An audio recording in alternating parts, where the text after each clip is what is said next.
All right, looking forward to another season. I'm really encouraged by the turnout we have. I saw people lining up this morning at 6:30 in the morning when I looked out my hotel window, and I'm always encouraged by the enthusiasm of the Oriole fans who will come out in the middle of the winter and support us and to see our ball players. So this is a great market, and we're looking forward to another good season in 2018. Obviously, we have work to do to address some of the deficiencies on our ball club. We're going to continue to build our pitching staff, notably the starting pitching. Even though Britton will be out for a period of time, I still like the strength of our bullpen. I like our infield, very talented group of infielders we have. And I like our outfield. Some of the young guys that emerged last year, notably Mancini and Hayes, they should be able to help us. And we got a couple of young guys on the horizon too, and DJ Stewart and Cedric Mullins, that could help us internally. So the key will be addressing the starting pitching, and if we can do that, and I'm confident that we can. Don't ask me how exactly, but if we can do that, we can have another good season. What have been the biggest hurdles to getting the starting pitching? Well, we have, Bundy had a really good year. He had a breakout season. Here's a guy that came up through the farm system. The club had high expectations for him. Everybody's career path is not straight up. So he had a little bends in the road, and he had some challenges, but he did get there last year, and he really solidified the rotation. He was one of the more dependable starters in the league, and we were encouraged by that. Gosman needs to put together a full season like he did in 2016, the second half of last year, and then we're going to need to find some veteran pitching to help them sustain it.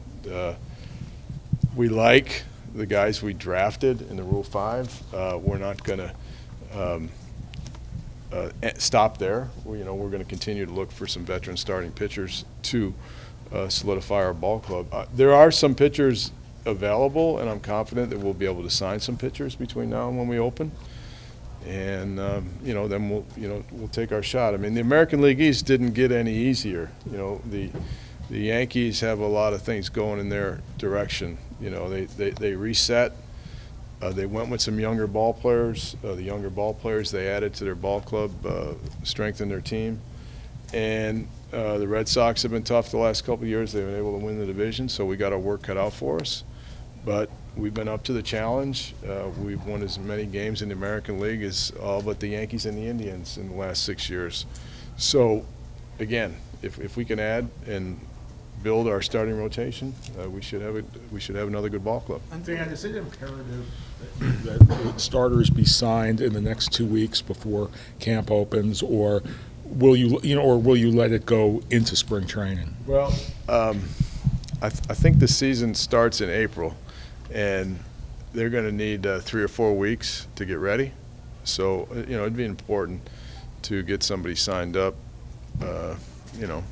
3 or 4 weeks from the start of the season. So if you work back from the 29th of March, I think kind of March 1st is the day we'd be looking at. So we got a little bit more time, but it's getting to that time of year where you need to add to your team. Did the decision by Manny and Jonathan catch you by surprise, and are there repercussions for anything like this since they're under contract? Well, I mean, obviously we'd like to have all our players here. We've had communication with our guys, and we tell them the importance of being here. The fans would like to see him, and John in particular, he was our player of the year, and so we encourage our guys to be here, and we'd like for them to be here. I'm encouraged that we have a number of our guys that are here to represent the club. Manny and Scope are among the best players on our club, and we're looking forward to having them on our ball club. I know our fans are disappointed, and the club is disappointed that all the players aren't here. But like I said, we've been in communication with them, and we stress the importance of it. But Would you expect Manny to be on the roster on opening day? Or are you still actively taking trade offers? Yeah, I hope so. I mean, Manny's had some great years with the Orioles.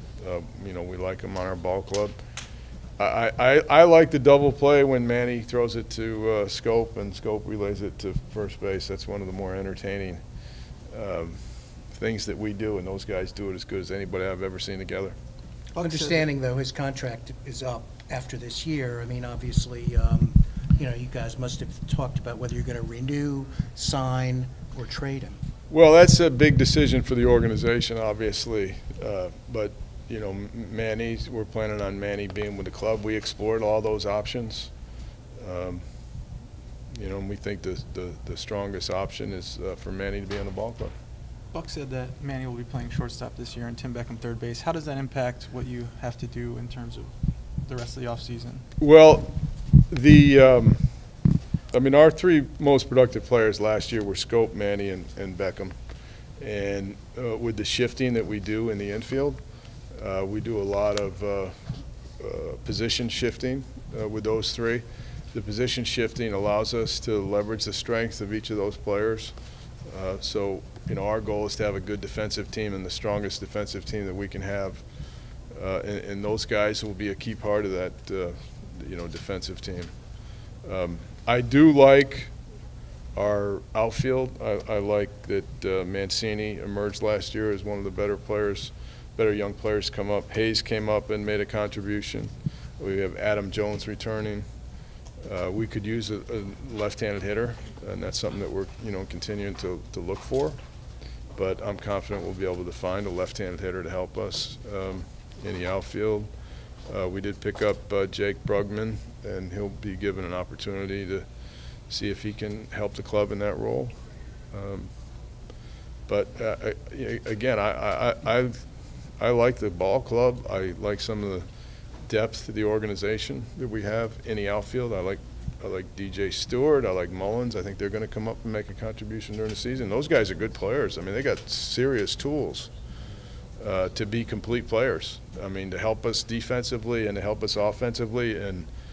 And Stewart's got power. He's got the kind of left-handed power that you can hit the ball out in left center field in our ballpark, which I think could be valuable. I like, and the other clubs like the catcher a lot, Chance Sisco.